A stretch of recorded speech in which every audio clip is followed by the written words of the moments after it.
So a couple days ago, a Kickstarter campaign was launched for a game titled Areal, which was labeled the spiritual successor to the S.T.A.L.K.E.R series. And let me tell you something about S.T.A.L.K.E.R. It's basically the epitome of what post-apocalyptic survival horror should be.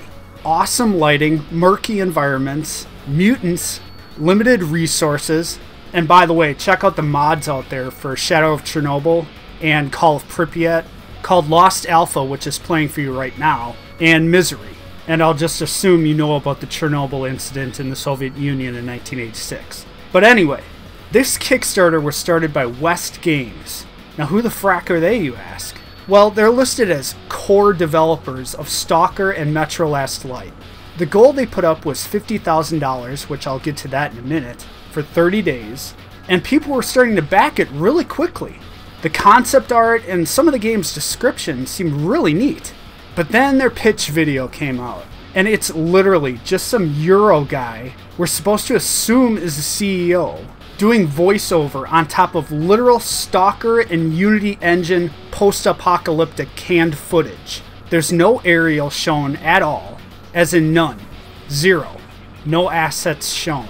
Oh, and in the video, they claim their new engine will be able to scale from PC all the way down to Wii U. You really ought to get a load of this. This truly futile pitch is made worse by the ending line of, "We make the best games, because we definitely know how." Well, shit! If that doesn't make you want to take out a second mortgage and throw it at them, I don't know what will. I mean, come on, man. A Kirby vacuum salesman could walk all over you with that. I mean, I was coming up with better stuff than that in 6th grade speech class. And you're pitching for 50 large? Oh, it gets even better. Apparently this team of core developers, which consists of the CEO, a PR lady, 4 game designers, 3 concept artists, an animator, and an ex-Spetsnaz turned writer, are being called out by Vostok Games, which is a studio that sprung up after the S.T.A.L.K.E.R studio GSC went under. Vostok spokesperson Joe Mullen stated, "We have contacted GSC's lawyers regarding this fraudulent claim of being the developers of S.T.A.L.K.E.R and Metro Last Light. Please do all you can to ensure people know these claims are false." End quote. Furthermore, the PR and marketing manager for Vostok illustrated that for the years of developing S.T.A.L.K.E.R and Metro, there were literally hundreds of people working on the games, and that many worked at GSC for only a few months so that they would be able to put S.T.A.L.K.E.R development in their portfolio.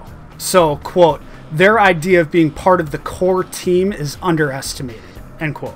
Now what's hilarious is that this small team is asking for $50,000 to develop a game which took hundreds of people 7 years to make the original S.T.A.L.K.E.R. And it was buggy as shit when it came out. Do you have any idea what a game costs to make? Plus on top of that, talking about an engine that could scale from PC all the way down to Wii U. I'm sure every publisher would be breaking down your door if you were even close to developing just that. See, this is the problem with Kickstarter. How this seems to be a bunch of people using the S.T.A.L.K.E.R name and its cult status by literally saying that this is a love letter to fans. Come the fuck on. I admit, when I first heard about this, I was looking over at some of the rewards you get for pledges, and I was like, wow, you get your name in the end credits for 60 bucks? That damn sure might be worth it. But no. See, this is why it pays to be cautious and skeptical. You should see how many people are backing out of this now. But because sites like Kotaku were linking to the Kickstarter and beaming of its legitimacy, a lot of people pledged and haven't followed up with the developments. Look, I'm not saying it's definitive whether this is a complete scam, but 2 days in and already Vostok is calling them out? I mean, people are just backing the hell away. But apparently not enough, because they're halfway to their goal already.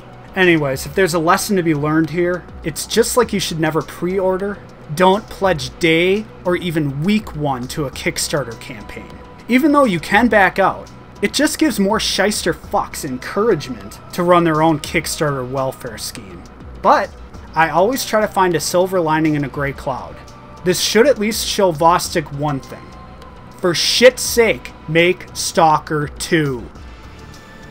This is Sir James. Please remember to rate, comment, favorite, and subscribe. And as usual, talk later.